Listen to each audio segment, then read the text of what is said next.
Okay, good afternoon, everybody. I'm Andy Miller. I'm a professor here at UMBC in the Department of Geography and Environmental Systems.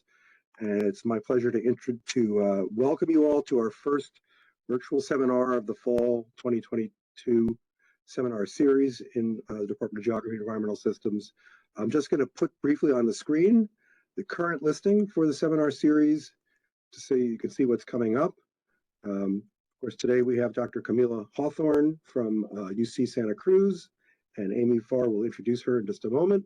Next week, we have Dr. Laura Pulido, who is going to be speaking actually in person on campus, so that'll be over at the Alvin O'Kuhn Library Gallery. We're hoping to record it, but we will not be able to broadcast it in live streaming. After that, you can see some of the others. I'm not going to go through all of them. There's a couple of openings that we're still looking to fill, but we have an interesting lineup with a very wide variety of subject matter. So we hope everybody will find something to interest them. I'm going to stop sharing, and I will now ask Amy Farr to go ahead and introduce our speaker. All right. I introduce to you Dr. Camilla Hawthorne. She is an associate professor of sociology and critical race and ethnic studies at the University of California, Santa Cruz. Her work focuses on Black geographies and the racial politics of migration and citizenship. She is a co-editor of the Black Mediterranean, Bodies, Borders, and Citizenship, and the author of Race and Citizenship, Youth Politics in the Black Mediterranean. Okay, Camilla, the floor is yours. Thank you so much. I'm so glad to finally be sharing my work with all of you. And I also want to both extend my gratitude and also apologize because this talk was actually supposed to happen back in May. But I was actually right around the anniversary of a near fatal bike accident that I had in 2021. And I really sort of underestimated how hard that anniversary would hit me. So I asked to reschedule the talk. So thank you all for bearing with me. And I'm so happy to finally be doing this. And actually the timing has worked out quite perfectly because now I actually get to share with you my new book, Contesting Race and Citizenship, which came out over the summer. So I'm going to go ahead and share my screen.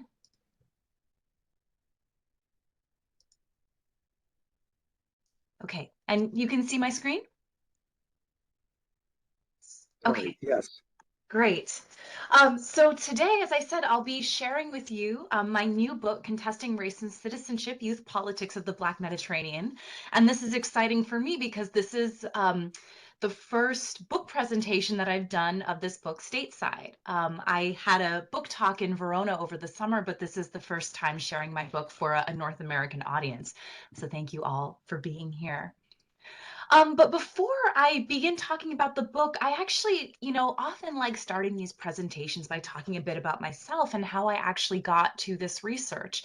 Because, as many of us know, there really is no separation between who we are as people and the work that we do, right? There's always something from our lives, our lived experiences, right, that shapes the kinds of questions that we ask and how we go about trying to answer them. So my work is really centered on questions of racial formation and Blackness and Black politics in Southern Europe and the Mediterranean region. And I'm often asked, why Italy? And this is why. My scholarship emerges from my own lived experiences. My mother is from Trescore, which is a small rural town in the Provincia di Bergamo, so about an hour away from Milan. And my father is African American. He was born in rural Virginia and grew up in Oakland. He was actually a drummer in a funk band until he was drafted and sent to Italy, which is where he met my mom. And they married there in 1976. So I'm a dual US citizen. I grew up bilingual in both English and Italian and spent significant parts of my life in Italy. My mom was the youngest of 13. There's a longer story here about fascist pronatalist policies during the time when my grandmother was having children. But that means that the vast numerical majority of my biological family is in Italy. And so I would spend winters and summers with my family in Italy. I went to school in the United States. And so because of that, from this experience of going back to Italy year after year, I've had a long-standing interest in the Black diaspora in Italy, in looking around, particularly as we sort of entered the 90s and the early 2000s, and starting to see more people who looked like me, more families who looked like mine, young people who were Black or mixed race, who were born and raised in Italy, whose stories were very similar to mine, but also diverged in significant ways. And one important caveat here, right, and I'll be talking more about sort of the questions I explore in my book around diaspora and power, is that I am an Italian citizen, thanks to the same citizenship law that disenfranchises the majority of my Black Italian interlocutors.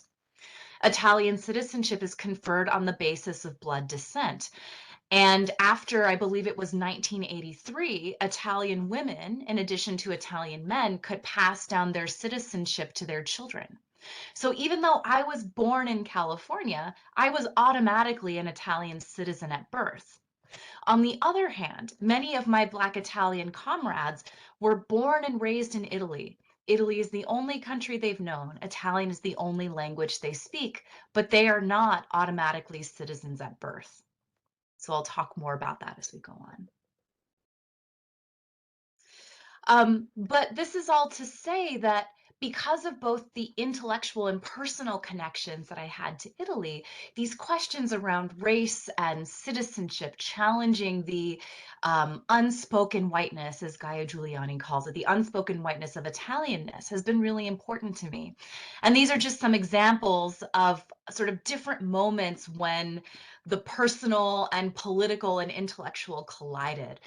So this was a citizenship reform protest that took place outside the Pantheon in Rome in 2017.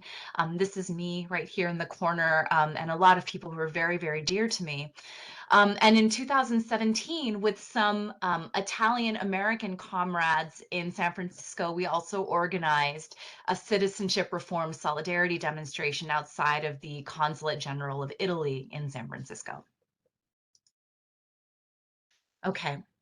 So the core of my work involves ethnographic and archival research on the Black diaspora in Italy, with an emphasis on emergent Black Italian political mobilizations. My scholarship maps the geographical and historical specificities of racism in Italy and Southern Europe, while also taking up the question of what it means to engage with Italy and the broader Mediterranean region as a starting point for understanding the history of racism on a global scale, not just a bounded regional scale. In 2021, I published the edited volume, The Black Mediterranean: Bodies, Borders, and Citizenship.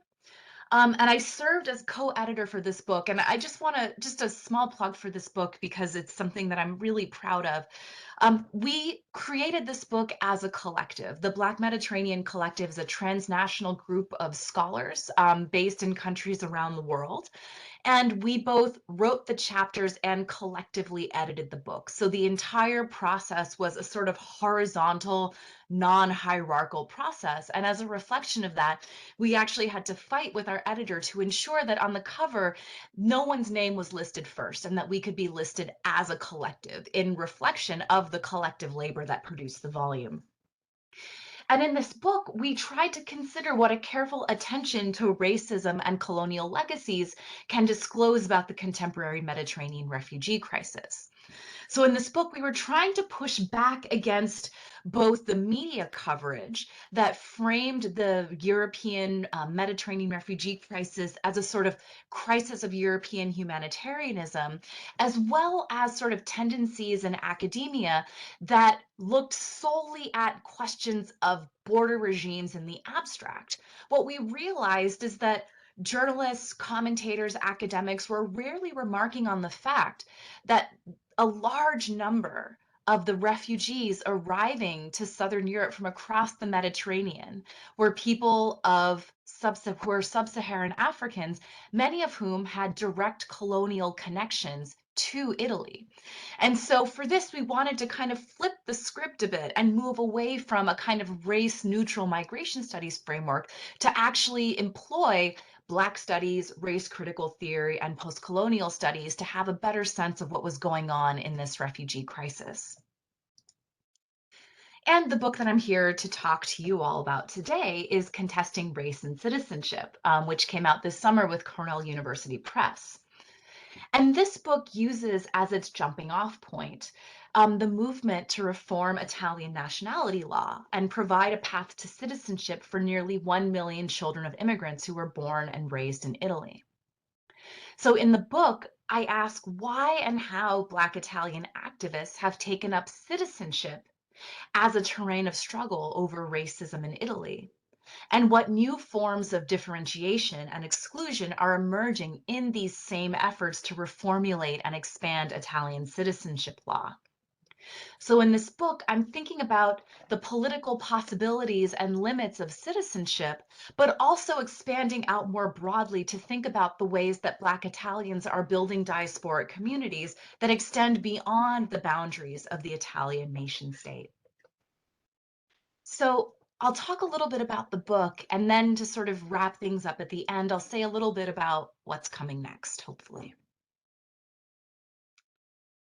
On October 7th, 2013, the Italian Prime Minister Enrico Letta declared a national day of mourning. Just 4 days earlier, a 20-meter fishing boat carrying over 500 Eritrean, Somali, Ghanaian, and Syrian asylum seekers from Libya caught fire and capsized just 1 kilometer off the coast of the Italian island of Lampedusa. While the bodies of all the victims were never recovered, by October 11th, it was estimated that the death toll had reached at least 359, making this shipwreck the deadliest disaster in the Mediterranean Sea since World War II. The spectacle of hundreds of coffins lined up in seemingly endless rows inside a Spartan Lampedusa airplane hangar. One journalist noted that the coffins for children were adorned with stuffed animals, came to symbolize the seemingly incalculable scale of violence that was reproduced daily as migrants were attempting to traverse the maritime borders of Europe in the Mediterranean Sea, or as commentators increasingly began to call it, the Mediterranean graveyard. In response to the tragedy, Letta publicly declared during the October 7th commemoration that all those who had perished in the shipwreck while attempting to reach Italy were Italian citizens as of today. Yet, while the dead were awarded posthumous citizenship, what of the 155 asylum seekers who were rescued? Well, they were investigated for illegal entry, which under the 2009 security set immigration law is regarded as a criminal offense in Italy. These survivors were shunted into overcrowded detention centers and faced deportation to their countries of origin, while the European Union unveiled plans for a new high-tech surveillance system that would track migrant boats attempting to cross the Mediterranean. And in cities and towns across Italy, the children of immigrants who were born and raised in Italy were also being legally barred from citizenship due to a restrictive nationality law that links citizenship to blood descent. These contrasts represented in dramatic fashion the coming together of many forces that characterize our current conjuncture: explicit racial nationalism, heightened border securitization, and restrictions on certain forms of transnational mobility. We're now firmly entrenched in what the Sardinian Italian Marxist philosopher Antonio Gramsci infamously called the time of monsters, or the interregnum. All around us swirl the morbid symptoms of late neoliberal capitalism and even more widespread economic precarity and dispossession. Alongside these rapidly intensifying political economic crises, our current moment is also characterized by some of the largest mass movements of people across borders in recent history.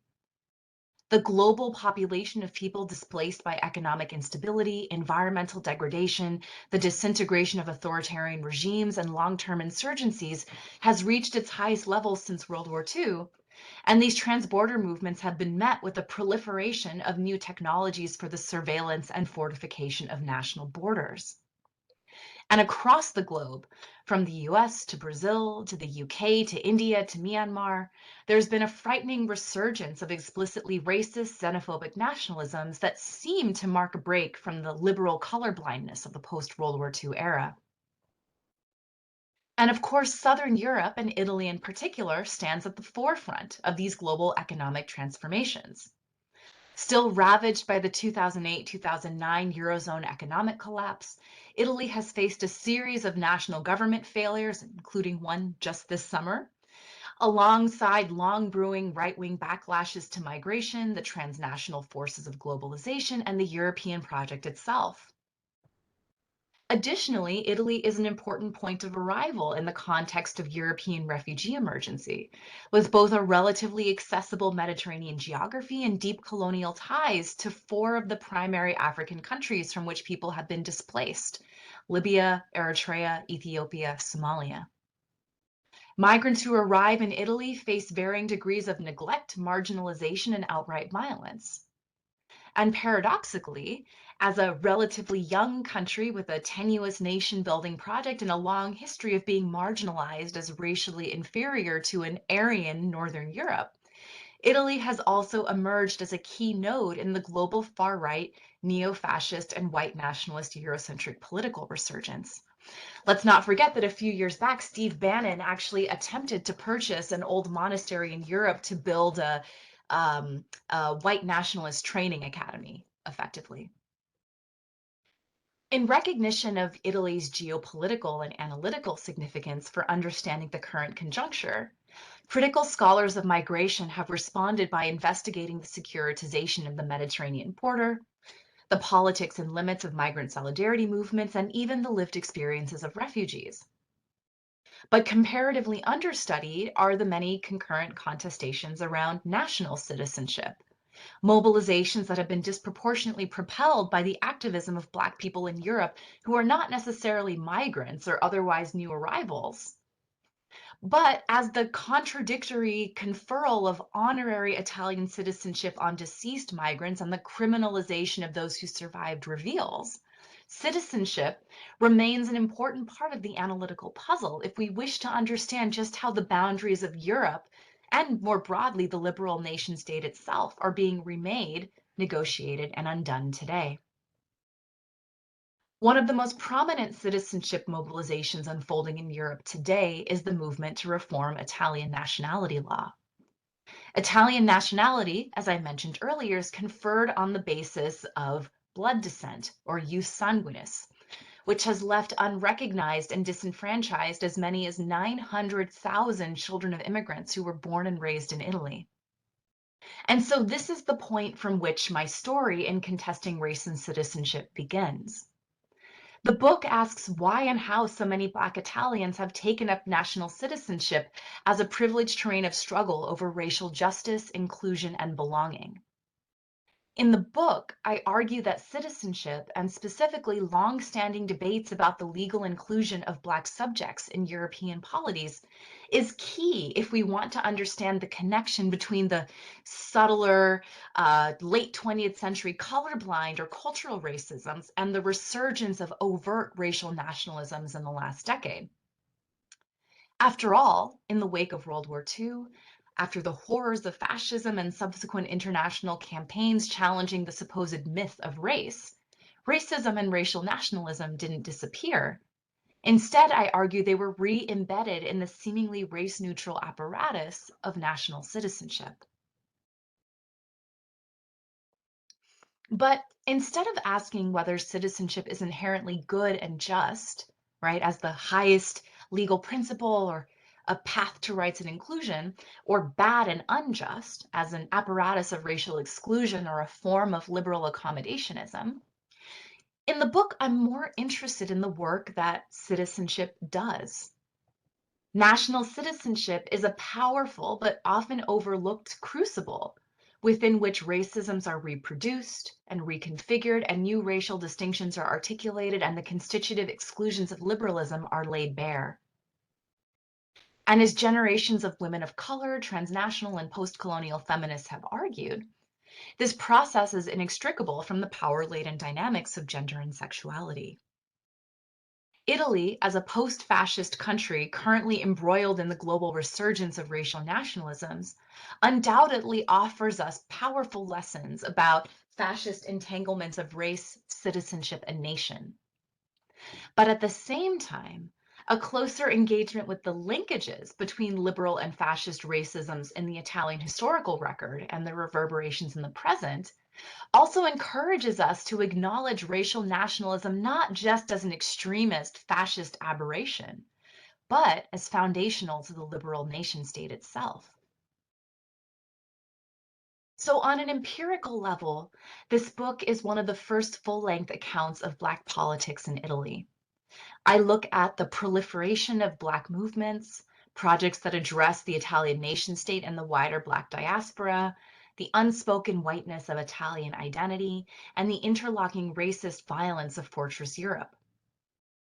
What are the possibilities and limits of these emergent mobilizations? What new formations are possible and what older ones are resuscitated in this attempt to challenge the boundaries of Italy and Europe? What I'm interested in doing in this book is trying to open up discussions of the migrant crisis by thinking about a largely invisible generation of Black people who were born and raised in Europe, but have still been thrust into the same racist, xenophobic political climate as the immigrants and refugees who are arriving to Europe across the Mediterranean from Africa. How are these Black Italians now actively remaking what it means to be Italian and European today? But the book is not only a descriptive story of social movements and Black identities. The point of this book is not to problematize and surveil Black Italians by asking whether they feel more Italian or more African. Instead, I endeavor to show how their mobilizations exhume the long buried links between the bureaucratic apparatus of liberal citizenship and racism, a connection that has effectively paved the way for the explosion of far-right neo-fascist politics across the world.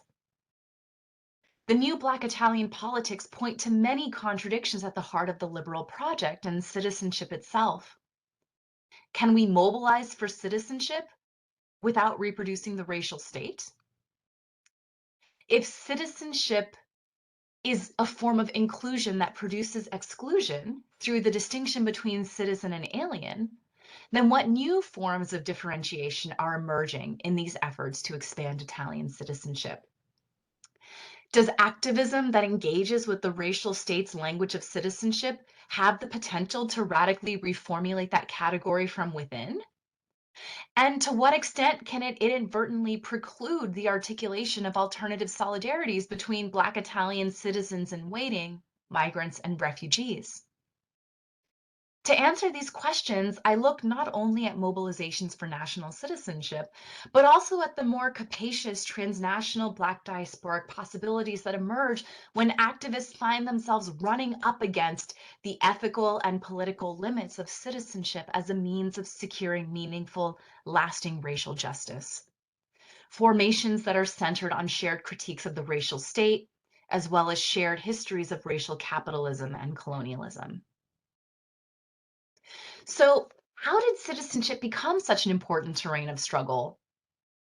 Well, a range of fields has tried to comprehend the social and political and cultural dynamics of citizenship, but I found that the answer to this question remains surprisingly elusive. And in fact, the strategic importance of citizenship for Black Italians would seem to challenge biologically determined notions. The strategic importance of citizenship for Black Italians who are trying to challenge biological constructions of Italianness point to some of the limitations in citizenship theory. So on the one hand, we have the liberal sociology of citizenship, which looks at citizenship as a contract between the state and the individual that produces access to formal rights. On the other hand, we have critical citizenship studies, which instead considers national citizenship in relation to inclusion, exclusion, and differentiation. Scholars working in critical citizenship studies tend to emphasize various forms of insurgent citizenship from below, urban citizenship, global citizenship, etc. forms of insurgent citizenship that have emerged as counterpoints to the state's exclusionary practices. These interventions are powerful, but race is often peripheral in these analyses, and the ongoing sovereignty of the state gets downplayed in favor of these transgressive non-national acts of citizenship. Now, if we turn to the field of Black studies, we get a different set of debates. Black studies has taken on the relationship between citizenship and racism by understanding Blackness's position within liberal understandings of rights, subjectivity, and agency. As Orlando Patterson famously argued, racialized chattel slavery represented social death predicated on the preclusion of the right to natality. And so in the US context, newly emancipated Black Americans mobilized for US citizenship through claims to birthright citizenship that culminated in the 14th Amendment. In contemporary accounts, particularly those focused on the US, scholars emphasize the persistent condition of second-class citizenship for Black people in the afterlives of slavery. But if we move to Europe, in Black European studies, there's an emphasis on the normative claim that Black people in Europe should be recognized as national citizenship, as national citizens, not as migrants. This is, of course, an intellectual and political project meant to challenge the idea that Black people are eternally the outsiders of Europe, regardless of how many generations their families have been in Europe. But when we put these North American and Black European studies approaches to citizenship into conversation, what inadvertently emerges is a kind of teleology of Black politics across the diaspora that looks something like this. First, we focus on citizenship, and then we can begin to question how the very categories of the liberal state are shot through with racism in ways that preclude the realization of substantive citizenship. But this was a very linear story that didn't mesh with my experiences in Italy. I found that in Italy, Black politics had taken on a range of divergent rather than cumulative forms, in which Black immigrants and refugees and second-generation Black Italians were all articulating different relationships to citizenship. For Black people born and raised in Italy, citizenship was a way of achieving rights. For newly arrived refugees, it was a strategy of racial filtering and exclusion. And so, in these ongoing struggles for citizenship, Black Italian activists have made different kinds of shifting alliances and tactical engagements with the state for purposes that may include but also extend beyond the objective of nation-state recognition. Their relationship to citizenship is constantly in motion. Black Italians will accept the terms of the state and sometimes reject them outright. They also stretch the discourses and practices of citizenship in the sense of Fanon's famous stretching of Marx. And they swerved citizenship, engaging strategically with it on the terrains of law and cultural politics and political economy, but also decentering it as the apex of anti-racist struggle. But of course, this raises a kind of broader question, right? Especially for folks who don't work in Italy, which is why look at the racial politics of citizenship via Blackness in Italy? A significant portion of the refugees landing on the shores of Southern Europe from the Mediterranean are from sub-Saharan Africa, and the threat of a supposed African invasion figures prominently in far-right political messaging. But even beyond this current moment, the idea of Blackness has long served as a foil against what the boundaries of liberal categories are constructed. In the context of Italy, for instance, geographer Heather Merrill notes that Blackness specifically functions as a symbol of non-belonging. But the empirical context of Italy also demands that we move away from any generalized notion of Blackness and its relation to citizenship. After all, the Black diaspora in Italy includes refugees, asylum seekers, first-generation migrants, and foreign university students. It spans multiple generations, some with direct ties to Italy's former colonies, and some who have been in Italy since the 1960s. It includes people who were born in Italy and people with a variety of citizenship and immigration statuses. For this reason, scholars have increasingly turned to the Black Mediterranean as an analytical framework for understanding the historical and geographical specificities of Blackness in Italy and the wider Mediterranean region. This work, of course, draws explicitly on Paul Gilroy's powerful theorizations of the Black Atlantic by asking how Blackness is constructed, lived, and transformed in a region that has at times been understood as a cultural crossroads at the heart of European civilization, as a source of dangerous racial contamination, and more recently, as the deadliest border crossing in the world. Since the origins of the Italian nation state, the process of constructing the ever-shifting boundaries of Italian citizenship has been bound up with notions of Blackness, Mediterraneanness, and the production of space. Following Italian national unification, which culminated in 1871, citizenship was defined in relation to both Southern Italians and Africans. The consolidation of the geo-body of Italy out of a patchwork of city-states and empires was intertwined with internal colonialism. Southern Italy was understood by Northern Italian elites through an Orientalist lens of cultural and civilizational backwardsness. This is, of course, what Gramsci infamously called the Southern Question. The racial mapping must also be understood as a response to Northern European racial theorists' dismissal of the Italian peninsula as a site of racially impure, degenerated Mediterraneans. And of course, Italy's precarious racial national identity was also shaped in relation to its trans-Mediterranean empire building on the African continent, which unfolded at the same time as national unification. And then, of course, we have the multiple spatially extended diasporas, the mass exodus of Italian immigrants after unification, and the large-scale arrival of African migrants in the subsequent century, both of which have redefined Italianness and the legal frameworks governing citizenship. And so contemporary Black Italian struggles are shaped by this long global history of spatial contestation over the racial boundaries of Italianness in relation to Europe, Africa, and the Mediterranean. And so while the framework of the Black Mediterranean helps us ground Black Italian politics in historical and geographical specificity, the Black Mediterranean is also not a claim to a kind of incommensurable difference or exceptionalism that sets Italy apart from the rest of the world.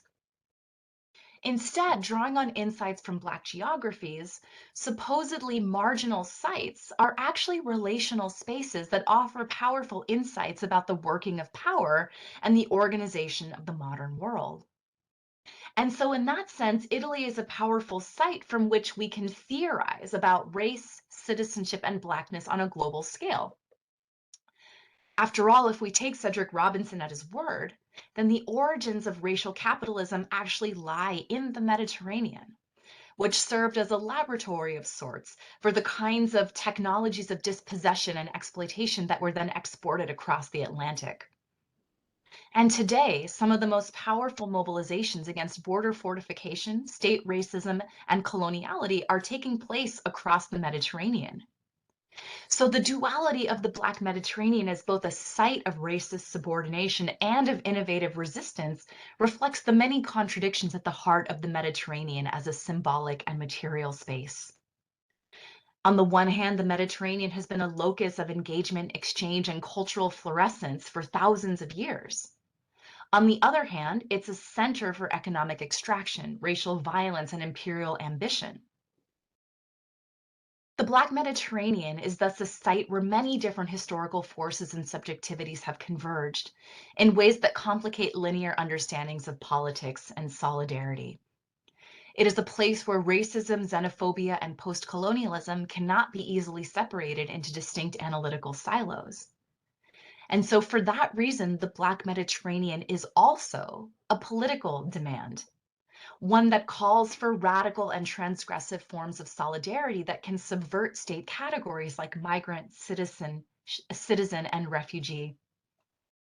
As my colleague Ida Danavid contends, this is an ethical demand based not on abstract humanitarianisms like so many white European-led migrant solidarity movements, nor on biological or blood kinship ties, but rather on the shared histories of racial injustice and Black struggle across the Mediterranean, from colonialism to fortress Europe. These Black Mediterranean struggles with, for, and against citizenship provide glimpses into what Catherine McKittrick describes as alternative spatial practices and more humanly workable geographies. So the book itself is divided into two parts. Part one, Citizenship, explores the challenges and contradictions that crop up when Black anti-racism advocacy is tied to the goal of citizenship. So chapter one provides background on the emergence of the movement to reform Italian citizenship law. While some scholars have been quick to dismiss these mobilizations as insufficiently radical because they're oriented on a politics of recognition, I argue that they actually show the complex ways that the boundaries of Italianness are being reworked at a time of interlocking demographic, economic, and migration crises. As Black Italians become entangled in the ambiguous process of redefining Italianness away from racialized notions of blood descent and toward the supposedly race-neutral categories of culture and birthplace, they're in turn shaping the terrain of political struggle for newly arrived refugees from the African continent. The second chapter focuses on a surprising branch of these struggles, entrepreneurship. During the last half decade, there's been an explosion of Black women's entrepreneurship oriented on natural hair care, cosmetics, and African fashion. Drawing on interviews and participant observation with a group of young Black entrepreneurs, I show that these made in Italy Afro businesses are important but politically ambiguous sites of struggle over citizenship. Black Italian women entrepreneurs leverage their businesses to advance glamorous and cosmopolitan images of Black life in Italy. Invoking older notions of Italian Mediterranean mixedness, these entrepreneurs also assert their worthiness as potential citizens by claiming that their diasporic networks can resolve Italy's economic stagnation and restore the country's status as a vibrant cultural and economic crossroads. The challenge is that these claims only become legible in contrast to the figure of the refugee. So rather than a deracialization of Italianness, we have the production of new distinctions between productive Black potential citizens and unproductive Black refugees, a distinction that invokes a much older liberal history of the racialized, undeserving poor.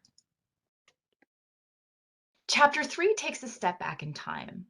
I situate the debates in Italy about race and citizenship within a much longer trajectory of racial formation in the Mediterranean, focusing on national unification and colonial expansion, fascism, post-war reconstruction, and Italy's transformation into a country of immigration.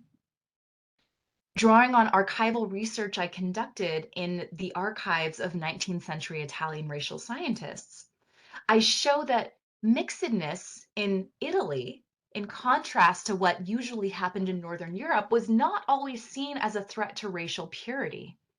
In fact, at times it was also understood as a source of racial and cultural invigoration, a potential solution to the challenges of modernity.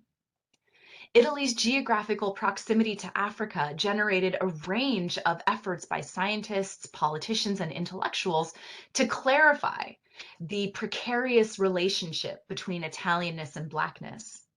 And I argue that this historic precariousness of Italian whiteness in relation to Northern Europe ultimately created a unique opening for Black activists to mobilize for a widening of the boundaries of Italian citizenship. But of course, at the same time, claims about Mediterranean racial fluidity can also work to subsume and invisibilize Blackness within the overarching category of mixing. Part 2 of the book, Diasporic Politics, explores the new political horizons that emerge when activists face the limits of citizenship. While Black Italians continue to mobilize for access to Italian citizenship, they're also engaged in forms of community that subtly challenge or undermine exclusionary forms of liberal citizenship. So Chapter 4 tracks the emergent politics of Black Italy in the aftermath of the 2016 murder of Nigerian asylum seeker Emmanuel Chidi Nnamdi. I narrate the various ways that Black Italians attempt to craft a language that can attend to the specific contours of racism and exclusion. I also reintroduce the concept of the Black Mediterranean, which I argue provides an antidote to the kind of whitewashed Mediterranean mixing critiqued in the previous chapter. While Black people born and raised in Italy have only recently begun to refer to themselves collectively as Black or Afro-Italian, I argue that these exciting new conversations draw on resources from across the Black diaspora to contend with the possibilities of Black life in Italy today. Chapter 5 goes into more depth on alternative forms of Black Italian political organizing that don't necessarily regard citizenship as a primary goal. I argue that Italy's continued descent into far-right ethno-nationalism has sparked an important shift in Black Italian politics. Activists are increasingly using shifting alliances and tactical engagements with the state for purposes that include but also extend beyond the objective of formal nation-state recognition. I focus in particular on a group of Italian-born Eritreans in Milan who self-organized in response to the arrival of large numbers of Eritrean refugees and asylum seekers in Porta Venezia in 2015. Porta Venezia, of course, is the historic Eritrean neighborhood in Milan. Rather than drawing distinctions based on birthplace or legal status, they instead sought to craft new and transgressive sorts of political alliances oriented on the shared ties of anti-racist and anti-colonial diasporic struggle. And finally, the conclusion considers the broader implications of this Italian story. Southern Europe is a hothouse for the many seemingly apocalyptic forces shaping our present, from economic precarity and austerity and fascism to global migrations and deadly border walls. While the majority of my book is focused on northern Italy, for the conclusion I traveled to southern Italy to speak to Black activists in Naples, to consider how this conjuncture has taken shape in a marginal region of a marginal European country and a marginal corner of the Black diaspora.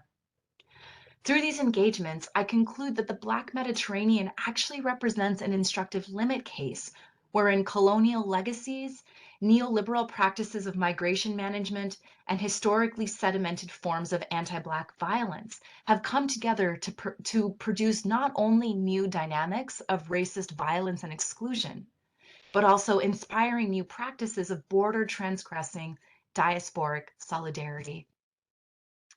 And of course, I finished writing this book and submitted it to my press in 2019. And then in 2020, the world changed. And so my editor said, Camilla, you have to write a coda. And so there's a second conclusion, you could argue, at the end of the book that thinks specifically about what the 2020 conjuncture of the COVID-19 pandemic, as well as the resurgence of Black Lives Matter protests in Italy, might reveal about the futures of Black Italian political organizing in Italy. So before I wrap up, I just want to say a few words about what I'm doing next. So I'm very excited to be collaborating on an Italian translation of this book. For me, particularly as someone with very close political and personal ties to Italy, it's always been an important part of my research practice and ethics to ensure that my work is accessible to my communities in Italy. And so I was contacted by an independent press called Astarte Edizioni, which is a woman-run press that is focused on the Mediterranean, asking if they could publish a translation of my book. And so hopefully, fingers crossed, this book will be coming out in 2023. I'll be working with Marie Moisset, who is translating the book. Her other translations include Women, Race, and Class and Blues, Legacies, and Black Feminisms by Angela Davis, as well as Adrienne Marie Brown's Pleasure Activism. In a context where use of the word race is still controversial in some spheres in Italian, and Black often gets replaced by the euphemism di colore, which has a very different meaning in Italian than in English.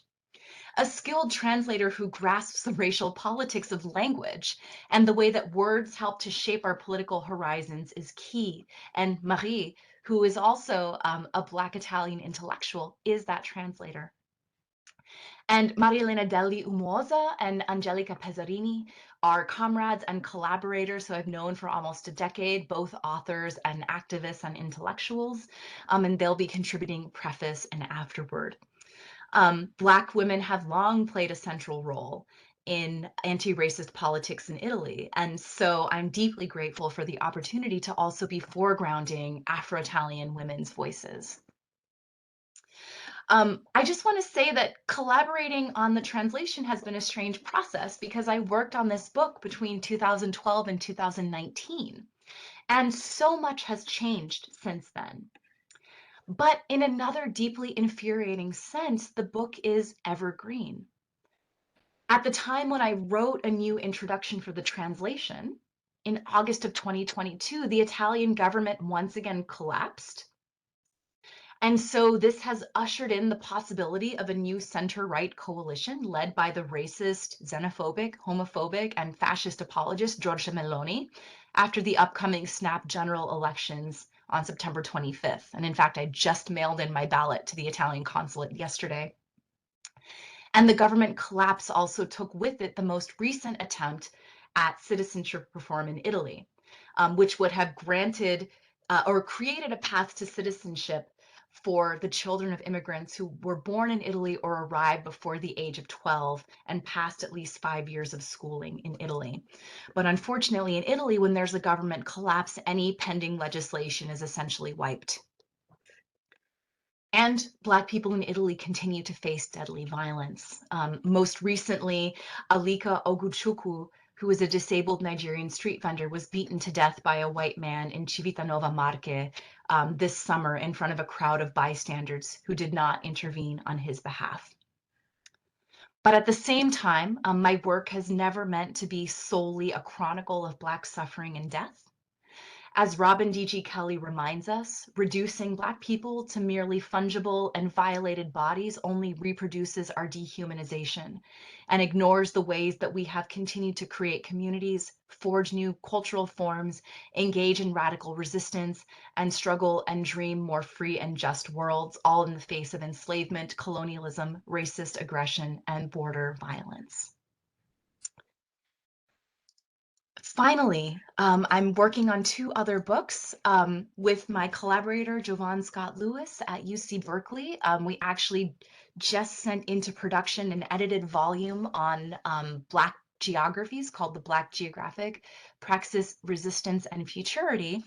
And I'm just now beginning to think about a new book that's tentatively entitled Black Mediterranean Geographies of Abolition, that sort of zooms out from the work that I did in contesting race and citizenship to think about interconnected struggles across the Black Mediterranean and the Black Atlantic, thinking about the connections between struggles against policing and prisons in the United States and struggles against border fortification and migrant detention in Europe. So again, thank you very much for the opportunity to present my work, and I'm really looking forward to your questions.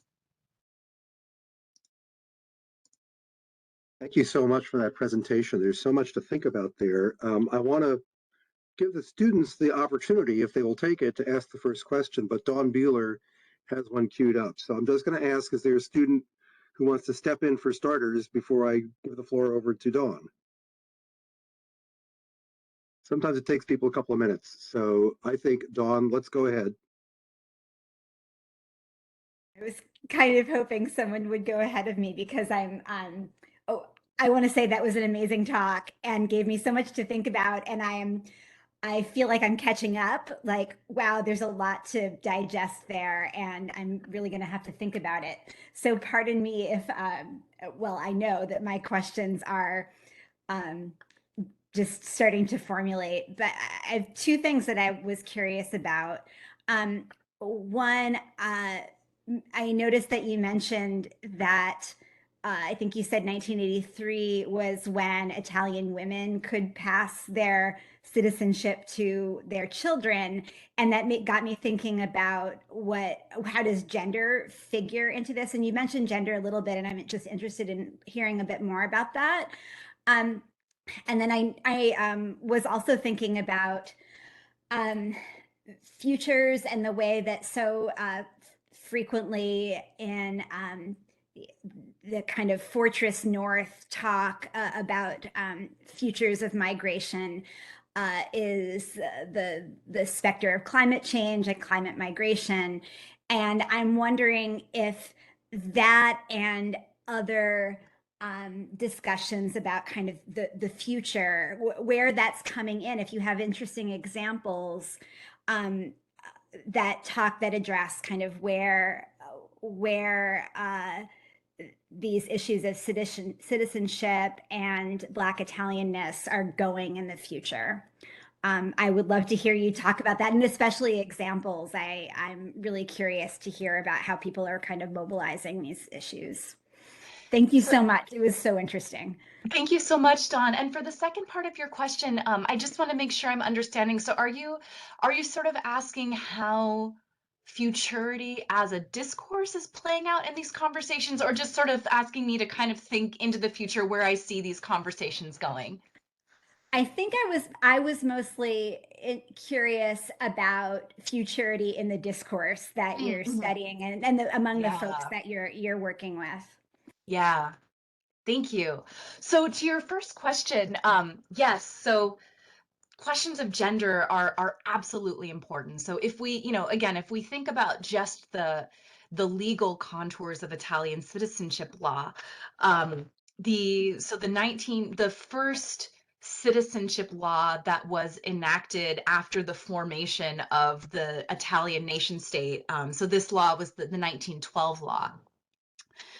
This law basically not only established citizenship via blood descent, and what's interesting is that prior to 1912, when there were some sort of interim citizenship policies as the nation was unifying, based on what I've read, it seems as though there were actually some openings for jus soli, citizenship by birthplace, which has been explained as a way of kind of recognizing the role of foreigners in the Italian wars of national unification. So what's interesting is that there was a kind of reversion back to, if we want to think about this in a linear way, a sort of step back toward a restriction in 1912, where it was citizenship by blood descent.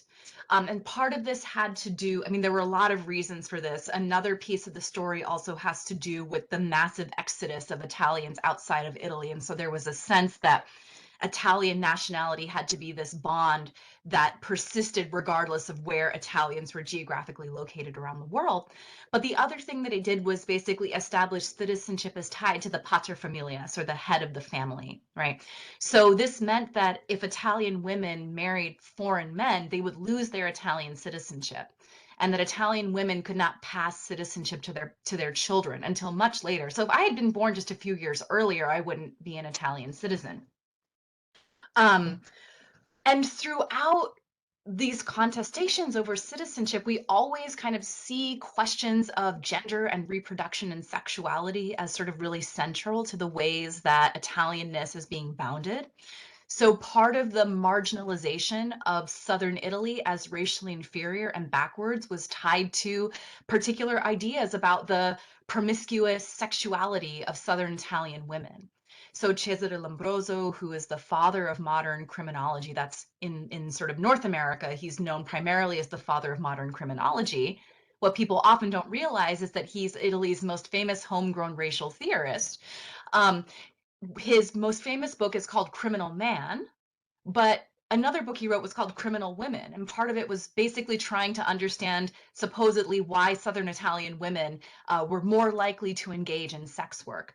So there was this sort of preoccupation with the sexuality of Southern Italian women. Lombroso also drew a lot of comparisons between the bodies of Southern Italian women and the bodies of Black women. So in his archive, he actually had a painting of Sarah Bartman, even though she was never brought to Italy, but he sort of used her body as the basis for kind of comparing the physiognomy of African women and Southern Italian women as a way of understanding the racial inferiority of Southern Italians. During the fascist period, when there was a kind of reconsolidation of all of Italy as part of one racial family, right? So during the liberal period, the dividing line between, say, Italy and Blackness was between the North and the South. Under the fascist period, there was an attempt to kind of bring the South into the racial family to consolidate an Italian racial identity that was based in part on a particular image of kind of fertile peasant womanhood that was a lot browner, right? That was slightly more, we could say, brunette than sort of earlier idealizations of Italian womanhood. And then in the present, we see debates about citizenship playing out in the terrain of sexuality. So in the United States, we hear right-wing nationalists talking about the problem of the 14th Amendment and so-called anchor babies, an absolutely abhorrent term. Very similar discourses playing out in Italy, right? A fear that if Italy were to expand citizenship rights, then this would open the floodgates. And in fact, there was one right-wing politician who said that if we were to do this, Italy would become Africa's delivery room. In 2016, so another key part of I could talk about this for a long time. I'll just use one more example. But a lot of this really has to do with the kind of question of the social reproduction of the nation, right? At a moment when the fears of great replacement are an undercurrent, not just on the right, but even on the left. So under a kind of centrist government in 2016, there was a great deal of hand-wringing about the fact that Italy's birth rates are declining, right? And we see this across Western Europe, right? That white European birth rates are stagnating, that the population is graying. And so the Ministry of Health actually had this campaign called Fertility Day. Then the whole point of the campaign was to encourage young Italians to live healthy lifestyles and have lots of sex and have babies. And there was one campaign poster in particular. The top is a stock photo of a white blonde family that says, "Good habits to maintain." And the bottom was a sort of sepia-toned picture of a racially mixed group of friends. One person had an afro, they were smoking pot, and it says, the bad habits to avoid at the bottom. So it's always, always about gender and sexuality and reproduction. And I think that actually ties into your question about futurity, right? Because so many of these questions about migration and citizenship in Italy, both on the left and the right, are really oriented on this kind of open question of, does Italy have a future and who makes the future of Italy? Right? So the fears about African invasion or about the Great Replacement, right, are centered on this question of who gets to be reproducing Italy. And so, especially on the kind of far xenophobic right, there is a kind of reconsolidation of a kind of Italianist to say we have to protect this, which is ironic because if you turn to any Italian in the street and ask them, what does it mean to be Italian or who counts as Italian? No one can actually answer the question, right? But in the context of this kind of future-oriented fear about reproduction and racial contamination, right? This becomes really central to the xenophobic citizenship restriction discourse. And then among Black Italians on the left, there's kind of this similar discourse of futurity, which is to say, we actually are the future of this nation. So get used to it, right? We're Italian, we speak Italian, and there's actually this sort of interesting, let's say, very kind of political, how would I describe it? An interesting political strategy that's often employed that is a sort of collapsing of past and present. So I've talked about this sort of long history of characterizations of the Mediterranean as a space of exchange, right? And of fluidity, right? The Mediterranean is what brought us European civilization, and it was that because it was a cultural crossroads. And so one of the sort of undercurrents of some of the Black Italian mobilizing is what you're seeing with us is nothing new. This is actually just another phase of a much longer history of Mediterranean interconnection. And so there was a funny post by one of the citizenship reform groups on Facebook, and it said something about, you know, the genetic and linguistic diversity of Italy historically, and their caption on the post was, "The Italians of yesterday are the Italians of today." That this is being framed as if it's some kind of degeneration of a pure Italianness, but actually this is just another version of a long history of Mediterranean interconnection. So it's really interesting that the discourse of futurity gets mobilized in different ways. And I'll stop. I've been talking for a long time. Thank you. I just want to open it up for anybody else who wants to ask a question.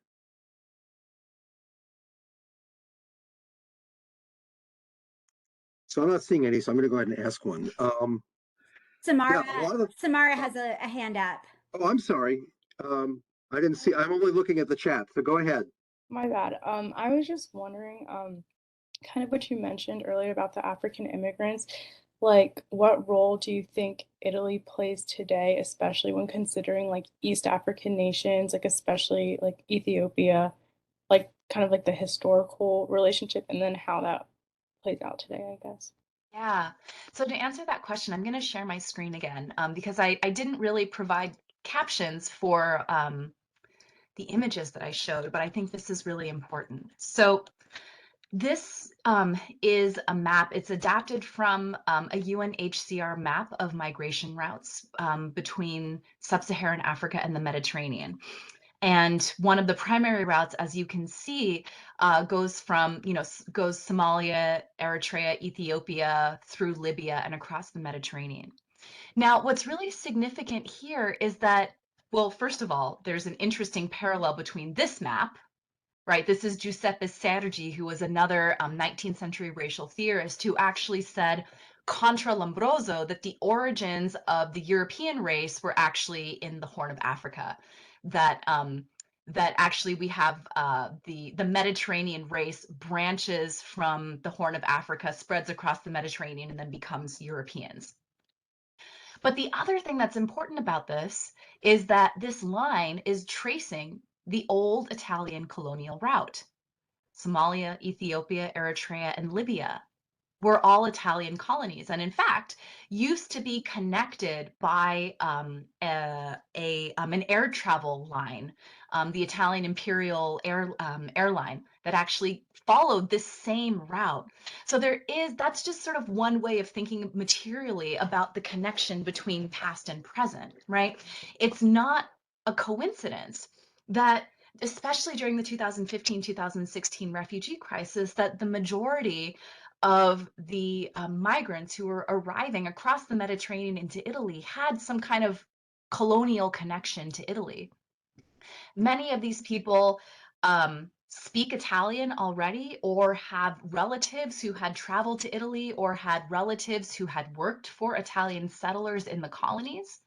And of course, right, there's a direct connection between Italian colonialism and intervention and the political and economic instability in the Horn of Africa that now forces people to migrate out. And so that's a really important part of the story. And again, in this sort of emerging field of Black Mediterranean studies, there have been a lot of scholars who are sort of tracing the connection between these colonial legacies and the contemporary migratory routes, because it's not a coincidence, right, that we're seeing Eritreans and Somalis, right, and Ethiopians. The other piece about Libya as well, right, Italy had a slightly different colonial relationship to Libya than it did to its colonies in the Horn of Africa. Because Libya was in northern Africa, right? There was this sort of colonial construction of the boundary between northern and sub-Saharan Africa. Italy saw Libya as having a more direct civilizational connection to itself.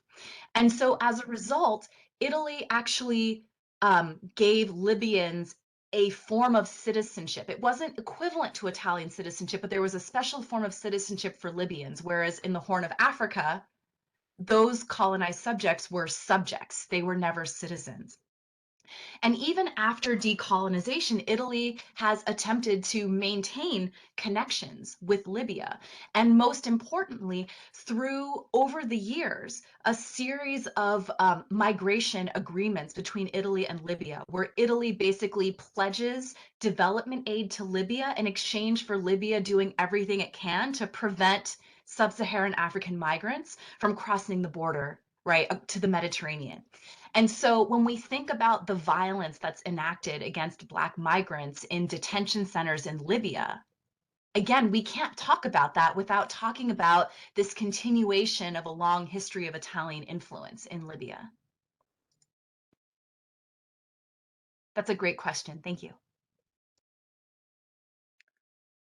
Thanks. So if nobody else has a question, I'll just ask one. And actually, I had so many questions, but you've touched on a lot of them because as you were talking, I was thinking there's this long history of commerce and trade and exchange of human populations across the Mediterranean. So it is true that there's nothing new here, and you just showed that with your maps. I find myself thinking, I guess one thing I'm wondering is what fraction of the population are we talking about, and how long is it going to take before this issue is resolved? Is it going to be resolved at some point? I mean, the demographics would suggest that eventually it's a large enough fraction of the population, it's unsupportable. But what you're saying is we're going backwards because of the neo-fascist likely next government. But are people expecting something to change?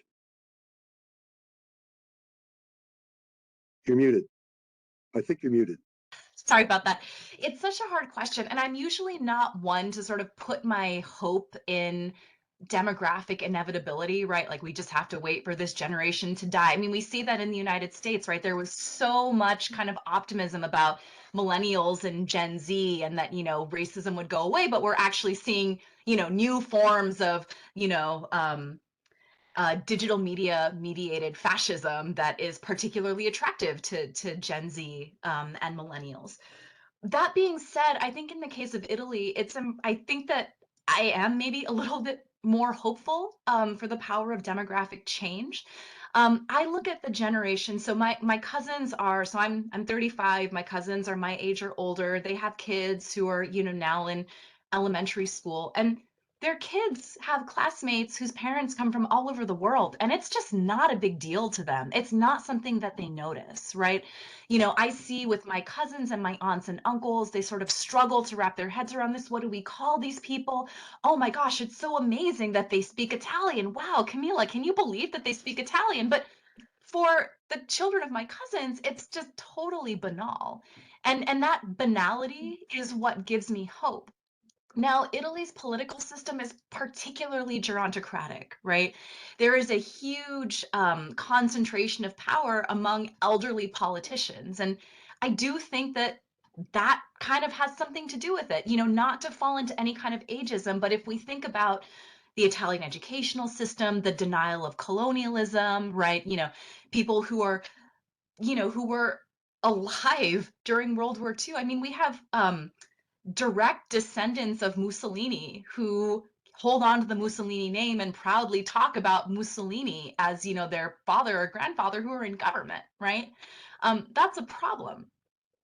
And I think that what's really key, when I went back to Italy in 2019, so the first kind of major legislative citizenship reform bill died in the Italian parliament in 2017. And I went back in 2019 to kind of talk to folks about what happened and how they were feeling, how they wanted to regroup.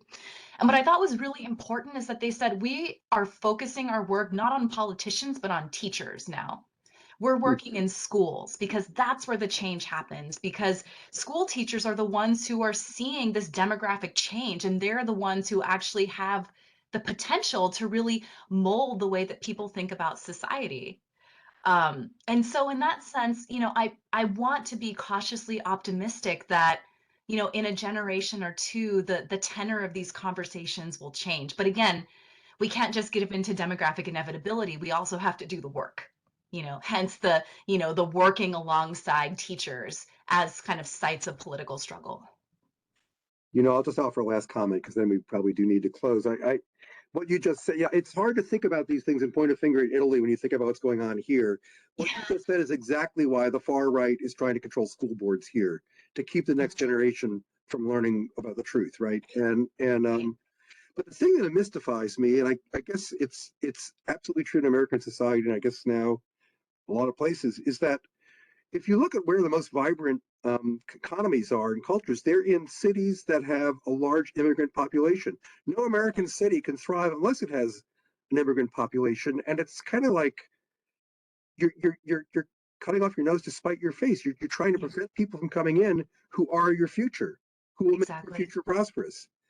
I mean, Yeah. I'm just mystified by it. I can't ask you a question. It just Yeah. makes no sense to me. But Yeah, I mean, there's so much to say about that. I mean, in Italy, it's it's the same thing. It's there's all of this fear about a labor shortage, not enough new babies to support the welfare system, and Black Italians look around and say, we're here, we're right here, we can do the work. And so I think it also is sort of a warning about the problems of a sort of overly deterministic understanding of the relationship between political economy and racism, right? Instead of thinking about the articulations, because if we were to think about this as a sort of, direct correlation, we would say, well, yeah, of course, everyone would, welcome immigrants as a way to solve the economic problem. But, there's all of these different kind of articulations of kind of cultural politics and racism that complicate it.